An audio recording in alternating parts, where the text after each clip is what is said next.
So at some point or another, you're gonna find yourself in a situation where you're going to need financing for your truck, for your trailer, for your flatbed, for your reefer, any equipment financing, whether it's new or used. For those of you out there that are going to need financing, listen to this quick 7-8 minute video because you will save yourself a ton of money and you will avoid all these scams that are happening out there. First, I'll show you examples of what I do when I need to finance trucks, and I will teach you a way where you can finance your used equipment or new equipment and get the best deal out there. You will know 100% that you're getting the best deal out there because I will show you the way that I finance our trucks here. The second part of this video, I'll talk to you a little bit about what we have done to help the public out there. So something that we've done and we've created where we've helped about 1,600 truck drivers out there, both in Canada and the US. And the last part of this video, I'm going to go into realistic interest rates when financing your trucks, trailers, or any used equipment. Now, you can apply this method for trucks, you can apply this method for a car, you can apply this method when you're buying anything, a house, a mortgage. It will teach you how to get the best deal out there. So let's get into it. So the way that I finance trucks here, trailers, reefers, what I do is I draft out 4 separate emails. It's the same email and I will send it to 4 lenders out there. So I typically use RBC, I use TD, I use HSBC, and I use Scotiabank. So those are my 4 banks that I go to. I have used multiple of other lenders in the past. They just seem not competitive. Those 4 seem to be going neck and neck with each other. So every time I have a bill of sale, now usually my bill of sales come in packages of 3, packages of 4, or packages of 5. So whether it's a dry van, a flatbeds, trailers, if it's reefers, if it's trucks, I usually buy them in bundles. The trucks, we buy them in bundles of 5, and then the flatbeds or any trailers, we'll usually buy them in bundles of 10. Reefers will buy them also in bundles of 5. So when we're buying 5 trucks, you can multiply that by $200,000 per truck. Approximately a bill of sale is for $1 million. Now this $1 million gets sent out, this bill of sale gets sent out to 4 different lenders, okay? So I send it out to 4 different lenders and I tell them how I want the financing structured, okay? So I do the best for our company, what makes sense for us. Now for each company, it's going to be a little bit different. And if you're an owner operator, it might be different for you. You might want 36 months or you might want 48 months. You need to do what's best for you and structure it out the way that you need to. Okay, so what do I mean by that? So if you're buying a used piece of equipment, a truck that's 4 years old, I hate to see trucks that are 4 years old being financed over 5 years. The lenders will do it, they really don't care, but it's not the best scenario for you, and your failure rates are probably the highest when you will take a 4-year piece of equipment and finance it over the course of 5 years. I would say probably year 2, 3, and 4, you're already running yourself into problems. Most guys will not finish off their lease by year 4 and 5 because that truck is just not worth anything and you keep putting money into repairs and maintenance. So make sure that the deal is structured in a way that it is best suitable for you. I dictate to them the terms. So when I buy brand new trucks, I want to finance it over 48 months. I want to finance it over 52 months. And for me, I like to structure it in a way that there's $35,000 or $45,000 buyback at the end in order to make the payments a little bit smaller. So I will not put a down payment on any one of those units. I will structure it in a way for 48 months or 52 months, and then I would put a balloon payment in the back of $35,000 or $45,000. What I do know is that over the course of the last 16 years that I've been doing this, I know that that truck after 4 to 4.5 years old is going to be worth between $60,000 to $70,000. You know, in recent years, they probably are worth, I would say, $80,000 to $90,000. But in the last 10 years before this whole pandemic, in the last crazy 2-3 years, they're probably worth about $60,000, $65,000, maybe $70,000 in a best case scenario. But that's what those trucks are worth after 4.5 years. I hate doing balloon payments in the back where the balloon payment is greater than what the truck is value.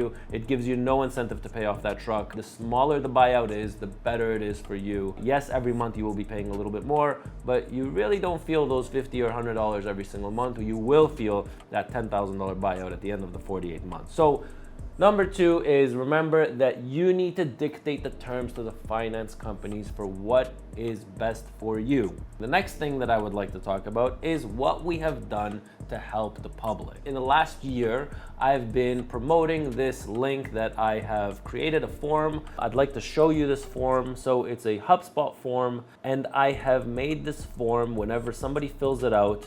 I have made this form go to 4 different lenders for you out there. Mind you, it's not going to be the same companies that I use, because the companies that I use will probably not work with the individual, person who is an owner operator or wants to buy his truck or trailer. So I have went out there, I've Googled them, I have found competitive companies to quote on the public's business. So what I've done is whenever somebody fills out a form, it gets forwarded to 4 different companies, and those companies will contact you for the best possible financing. And it's been exactly 1 year since I've created this form, and 1,718 people have filled out this form. I wanted to stop people from financing their trucks through the recommended dealership. Whenever you're buying a truck at the dealership, they always stuff you with the finance company over there. Oh, I can get you an in, or I can get you really good rates through our finance company. I want you to know that that is a load of crap. All of those sales guys, whenever they push to a finance company, they all get a commission or a kickback to them. So remember that, and it doesn't cost you anything to try out this form, okay? All you gotta do is fill out your information. So let's view the form. All I ask of people is to complete their first name, their last name, their phone number, their email address, which company they reside in, because if you put US, it gets forwarded to lenders in the US, and if you put Canada, this form gets forwarded to lenders here in Canada. What equipment are you looking for? Is it a truck or a trailer or other commercial equipment? And it asks you for your approximate credit rating. Is it good? Is it excellent? Is it very good? Poor or below average? Because based on those headings, it might get forwarded to different lenders that specialize in bad credit, that specialize in people that have excellent. So if it's excellent credit rating, then it would get forwarded to the best of the best finance companies out there. When owner operators apply here, one of the things in order to plate their truck, I have to look at is their lease agreement. I do need to look at their safeties just to make sure before I submit for plates. Now, when I go over these lease agreements or their financing agreements, man, it drives me nuts to see 18%, 19%, 20% finance rates. And the guy is a homeowner, and the guy has all his ducks in a row, and I don't understand how in the world did he sign this stupid agreement that says 18 or 19% financing interest rates. The guy should not be paying more than 10, should not be paying more than 9%. I mean, he's a homeowner. He has really good credit. There's no reason why he should be paying 18, 19% financing interest rates. So it got me thinking, and I said, you know what, we have this channel, why not help the public to get financing out there? So I went out there, it took me maybe probably 3-4 days to get a handful of finance companies out there. I asked them if they wanted the leads, they said yes. I plugged them into a system, and then over the course of the year, I have been filtering out the garbage finance companies, and I've been adding good finance companies, and this form just gets distributed to them.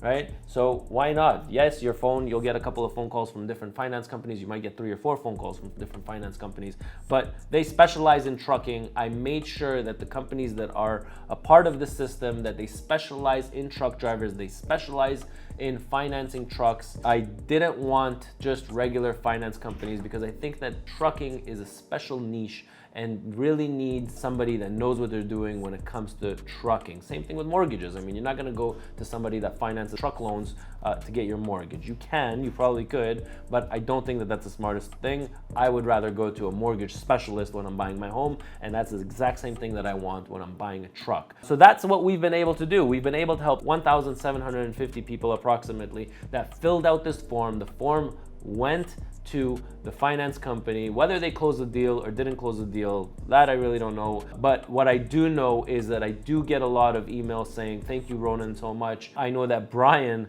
actually filled out the form. Somebody contacted him, and he ended up closing the deal literally within 2 or 3 days. Why don't we see a couple of seconds on what his finance story was? Very simply, I went to the link, put my information in. Now, Ronan says it takes 20 seconds. It didn't take 20 seconds, it took 30 seconds. So 30 seconds in, put the pertinent information in. Very simply, it went off. Where it goes, I don't know. I'm not a technological genius here. I don't have a clue where the hell it went. It went out in there to the finance world. But from the time that I sent it, and actually I sent it from the inside the office at ET here. From the time I sent it, I had enough time basically to get in my car, and I was driving home. I didn't make it 15 miles from the terminal. The terminal here is at Highway 407. I didn't even make it down to the 401 and 400 before my phone was ringing. I answered it, and believe it or not, it was Christina. And she's like, "Hi, Brian, my name is Christina. I'm from such and such and such. We've got application here for financing. We'd like to talk to you." And you know what? That was maybe 25 minutes. 25 minutes from the time that I applied that I got. Christina asked me a bunch of questions. Of course, they need the typical stuff, right? They want to see your last couple of years. So I had to wait till I got home. But the whole process from beginning to end took me, if I take all the hours, it was over a day, but if I took all the hours and punched it all together, it was less than 8 hours from the time that I applied to the time I was approved. It was 8 hours. And I just couldn't believe it. Even with my own finance girl that I've been using for years and years and years, it would still take 3 days minimum to get approved on financing for a truck. And this is, I've been buying trucks for years. I'm not new to this. So 8 hours, I was approved. So there you have it. I mean, you have a form that takes literally 20, 30 seconds to fill out. I will never go with one guy. Some of the people like to make it personal, and I'll get the account reps from different financing institutions that would like to fine and dine me and would like to take me out and get me drinks. I'm really not interested in that. What I am interested in is in them giving me the best financing rates out there. That's what I'm looking for. You want to make these guys compete against one another. You don't want to build that relationship just with that one person, because at some point or another, that one person might not be competitive. Sometimes they have their promos internally and they are pushing out the commercial financing and they want to get business at lower rates. Make sure you are aware with what's happening in the market. Make sure you have somebody that's on top of their game. And I guarantee you, the companies that I have this form going to, they are on top of their game because I've made sure that they are for you guys out there. I mean, you guys are a part of this channel. This channel is all about trucking. So why not help the people out there to get better financing rates? And that's why I created this form, in order to help you guys out there.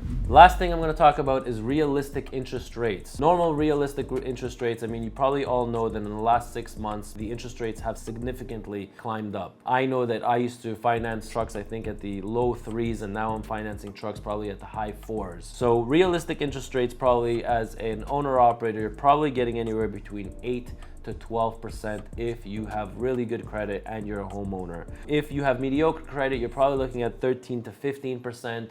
And if you have bad credit, you're probably looking at 16 to 19% if a finance company will entertain your file. Now, if you are being offered anything more than 18%, you just don't need to buy that truck. It will not make sense. There's no need to pay 18%. It's better to take a couple of months, maybe 6 months, work on your credit before you buy that truck. Now remember, when you have a high down payment, you should expect and demand lower interest rates, okay? If it's a $100,000 truck and you're putting $40,000 down, you better believe it that you should bargain for a better interest rate than some guy that's going to be buying a $100,000 truck putting $10,000 down, right? The risk is a lot lower the higher your down payment is, and the higher your down payment is, the more bargaining power you have against these finance companies. If you are in need of the financing, use this link below. It does not obligate you. You do not have to use these companies. You might just end up getting the file going and then going back to your finance company and asking them if they can match the rates or if they can do better. And if you are using somebody out there, great, then test them out. Make sure that they're competitive. That's all this link is for. That's what it does. And I hope you learned something from this video. And if you did, give it a like, give it a thumbs up, and share this video. Why this video? Because you are able to help other people just like I've helped you in this video. So make sure you share this video, because that guy might be signing a finance deal right now. That trucker in a different state, in a different province, might be signing that deal. And if he heard of this video, he might save $300, $400, $500 every single month. So share that video with that person, okay? I'm Ronen, R-O-N-E-N, and I'll catch you in my next video.